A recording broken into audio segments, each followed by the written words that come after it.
Hello everyone, welcome to today's episode where we will open the black box of fund tokenization.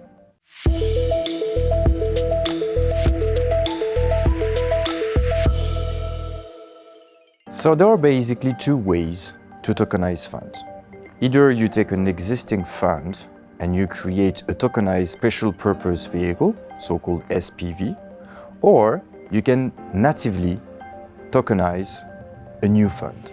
And this is what we will discuss today. This is the challenge of creating a native tokenized fund, because simply in a traditional fund, you need to have a fund administrator. This fund administrator's role is to make the KYC and to identify each and every participant, meaning that this player has to be in the loop to either accept or reject the transfer of such tokens on-chain that represent shares of a fund. Now, obviously, the easy way to bypass that is to create an SPV, a new feeder for such a fund, so that people can still subscribe into the fund in a traditional way.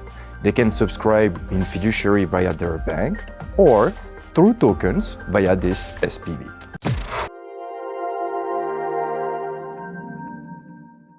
Now, obviously, when you tokenize a fund, you need to comply with the existing rules. Some funds can be distributed only to, for example, EU residents. Some others can be distributed only to accredited investors. Some have a risk profile that needs to be distributed only to certain population that understand their risk. And this is why tokenization is so important, because now within the token, you can create rules to restrict the transferability on-chain based on that regulatory framework.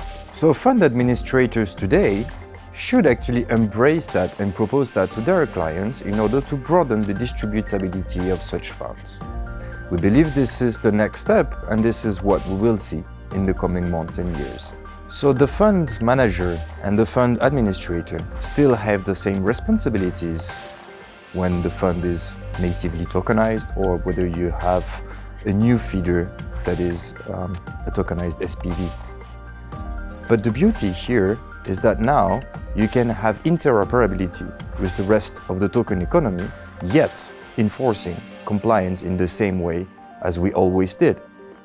Therefore, in the future, we will see the fund administrator embracing it and proposing it to their clients in order to represent who owns what within the fund.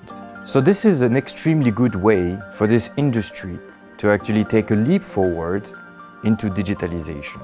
Thank you for watching this episode, and stay tuned if you want to cross the bridge to tomorrow's finance with us.